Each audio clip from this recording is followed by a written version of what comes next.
आप सामने बैठे हुए लोग हो सकते हैं। मैं आपसे निवेदन भी करता हूँ कि ये ऐसा काम नहीं है जो इवेंट के आधार पर हो जाए। ये ऐसा काम नहीं है जो हम 4 सफलताएं बताकर हम अपना रिकॉर्ड दुरुस्त कर लें। इसके लिए संकल्प कर लेना है तो हमें पूरी शिद्दत के साथ, पूरे मनोयोग के साथ और एक संवेदनशील नियत के साथ हमें कुछ संकल्प के भीतर पैदा करने होंगे। सेवा का काम सिर्फ पैसों से नहीं होता। सेवा का काम अच्छी नियत और समर्पण के बगैर संभव नहीं होता। मैं थोड़े बहुत जो इन क्षेत्रों में काम करते हुए तो मैंने महसूस किया है, उस नाते ही मैं कह सकता हूँ आप में से कुछ लोग यहाँ से संकल्प लेकर जाएं और हम सब मिलकर सहयोगी बनेंगे। मैंने पीएम जी से कहा है, आदरणीय मुख्यमंत्री से भी कहा है कि हम जब अपने लेबर अधिकारियों के 2 दिन का सेमिनार करेंगे तब हम आपको भी बुलाएंगे और आदरणीय मुख्यमंत्री जी का मार्गदर्शन प्राप्त करेंगे।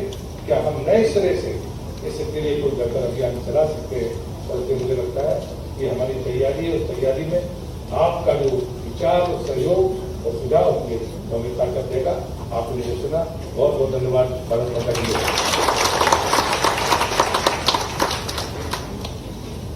धन्यवाद आदरणीय माननीय श्रम मंत्री महोदय जी। निस्संदेह आपके विचारों से इसमें जोश बढ़ा है और अब मैं आमंत्रित कर रहा हूँ बड़ी विनम्रता से हमारे प्रदेश के यशस्वी मुख्यमंत्री महोदय डॉक्टर मोहन यादव जी को वो आए और आप इस अवसर पर अपने विचार हम सबके समझ सकें। आदरणीय माननीय मुख्यमंत्री।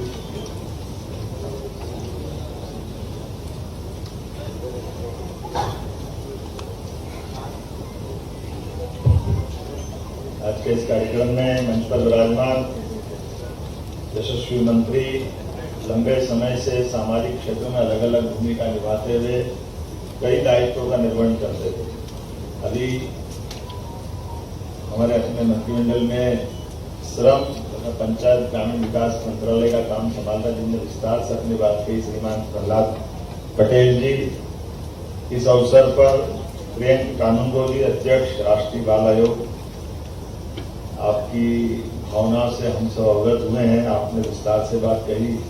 श्री रविंद्र मौर्य जी, अध्यक्ष राज्य बाल आयोग, श्रीमती रूपाली बनर्जी और इस अवसर पर समस्त आमंत्रित अतिथिगण, प्यारे मित्रों, पत्रकार साथियों, सारी बातें आ गई है। हम सब जानते हैं कि भारत का अपना चरित्र आदिकाल से, भारत की अपनी जीवन शैली, हमारी अपनी संस्कृति, हमारी सभ्यता दुनिया में सदैव एक आदर्श के रूप में दुनिया में जानी जाती है।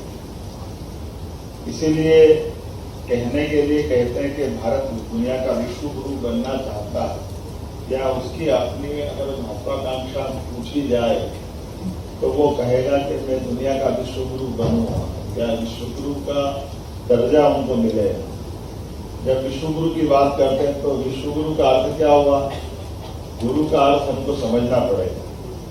गुरु का अर्थ है पूरे अर्थ में अंधेरे से प्रकाश की ओर ले जाना। दोनों शब्द गु और रू का अर्थ निकालेंगे तो गु मतलब अंधेरा, रू मतलब प्रकाश। तो अंधेरे से प्रकाश को ले जाने वाले मार्ग पे चलने वाली संस्कृति दुनिया में अगर कहीं जानी जाती तो भारतीय संस्कृति के नाते से उसकी पहचान है युगों युगों से।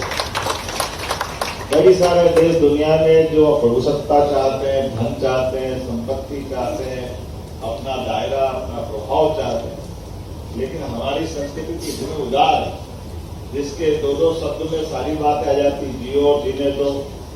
अब ये कितना सरल शब्द है जिसका अर्थ हम अपने आप में समझ सकते हैं। सर्वे भवन्तु सुखिनः, सर्वे सन्तु निरामया। हम तो सबके सुख की कामना करते हैं, सभी के बारे में जो अच्छा हो सके। अब जब समग्र की बात करते हैं तो हम सब जानते हैं कि उसमें बाल तो परमात्मा का आशीर्वाद है। बालक की बात करते हैं तो बालक को हम रथ के रूप में देखते हैं जिसका चित्र हमारे लिए पूरे पुरुषार्थ और एक पराक्रम की तरफ ले जाने वाले मार्ग पे खड़ा कर देता है। और वह हर युग में देखो ऐसे कितना हमारा अच्छा उदात्त सांस्कृतिक चरित्र भी है, इतिहास भी। हम सब जानते हैं भगवान राम के उस दौर को याद कर लें जब दशरथ जी से विश्वामित्र अपने उनके बालक मांगने आए। केवल कल्पना करो कि अगर विश्वामित्र जी के साथ भगवान राम और लक्ष्मण नहीं जाते और राम जी के बोलने के पहले दशरथ जी ने कहा मेरी सेना ले जाओ, मेरे से क्या मांग रहे हो वो सब दे दूंगा। उन्होंने कहा कि कुछ नहीं, हम तो आपके बालक हैं।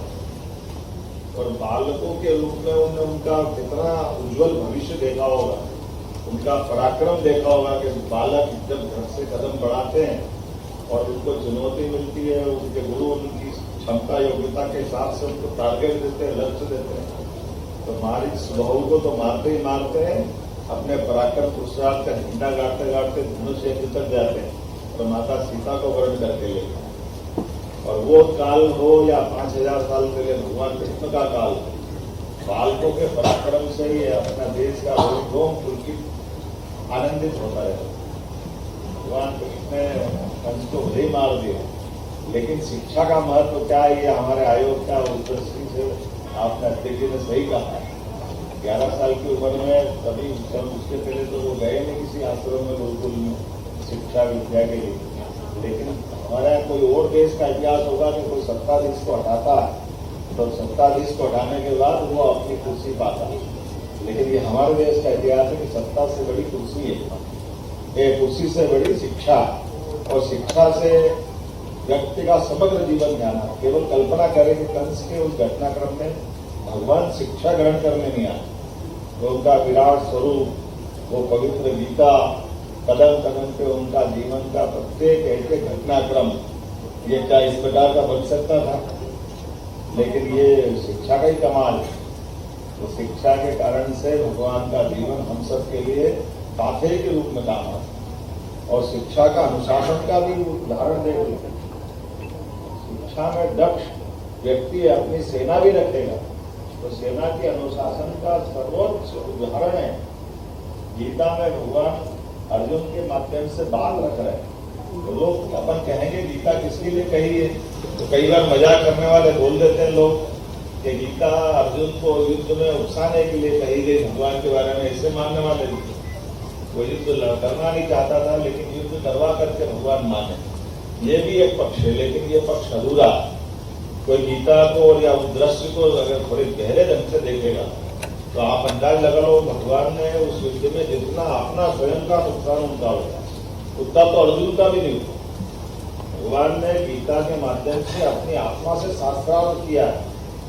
जब अपनी कोई व्यक्ति, आप जब कल्पना करो हमारे यहाँ से कोई काम करने वाला सहायक हमारा, किसी को चोट लग जाए तो हमको नींद नहीं आती, किसी को खून निकल जाए तो हम द्रवित हो जाते हैं। भगवान की पूरी सेना, छोटा सिपाही से लेकर बड़े से बड़ा सारे अधिकारी केवल आदेश से सामने औरों के पक्ष में खड़े थे। और वो जो तीर चल रहे थे, वो तीर अर्जुन जो मार रहा था, तो वो अर्जुन के तीर केवल अर्जुन के दुश्मनों को नहीं लग रहे थे, भगवान के सबसे वीर सेना नायकों को, सिपाही को। और ये भी अनुशासन का कितना बड़ा उदाहरण है कि उस पूरी सेना का एक भी सिपाही, एक भी अधिकारी, कोई भागा नहीं और कोई बचा नहीं। केवल एक आदेश के सामने खड़े हुए वो सेना के सारे सूरवीर, जिनने भगवान कृष्ण को युद्ध में बड़ी से बड़ी जीत दिलाने में अपनी भूमिका अदा की। तो इतनी दक्ष सेना को रखने के लिए गुरुकुल की आवश्यकता होती कि नहीं होती? अनुशासन के लिए जीना एक बार है, लेकिन जी करके जो उत्कृष्ट उदाहरण बना दे। मृत्यु कितनी बार आए, जन्म भी एक बार होता, जिसका जन्म हुआ वो मरेगा। और ये जन्म और मृत्यु के बीच में अधरों पे जो खिलने वाली उनकी मुस्कान, यही जीवन का सार जीवन देती है कि लोग अपने जीवन में ऐसा मान के चलते हैं हर एक कोई अमर है, लेकिन अमर नहीं है, एक न एक दिन मरना है। लेकिन आने और जाने के क्रम में हमसे जो अच्छे से अच्छा हो जाए, वापस वही गुरु परंपरा पे ले जाता है जो मैंने प्रारंभ में बात कही। तो ये जो परंपरा हमारी अपनी संस्कृति की है, ऐसे में यशस्वी प्रधानमंत्री के लिए जोरदार अभिनंदन करें जिन्होंने इस बात को कई घटनाक्रम में एहसास कराया। जब वो अपने बच्चों से बात करते परीक्षा के पहले, तब भी हमको वही दिखाई देते हैं। उनके स्वयं के जीवन से देख लो, जब चाय वाले के रूप में अपनी जीवन की उस घटना से निकल के जाते हैं, तो शिक्षा के लिए चाय की दुकान चलाते चलाते भी स्कूल को भी क्या महत्व देते हैं, ये भी हमको दिखाई देता है। और ये वहां भी दिखाई देता है जब रूस और यूक्रेन का युद्ध होता है और हमारे 20,000 से ज्यादा बच्चे फंसे रहते हैं, तो शासन का संचालन उतनी कठिनाई से पढ़ने वाला विद्यार्थी संचालन कैसे करता है कि रूस और यूक्रेन दोनों की सेना हथियार डालती है, 3 दिन युद्ध रुकता और हमारे सारे बच्चे निकल करके हमारे साथ आते। ये उदाहरण हम सबको एहसास कराते हैं कि वास्तविकता में हमारे अपने काम का महत्व क्या है। मेरी अपनी ओर से राष्ट्रीय बाल आयोग अधिकार जो चाहेंगे आप आयोग के माध्यम से, ये पूरा प्रदेश आपका है, बहुत पवित्र उद्देश्य आप लेके चल रहे हो।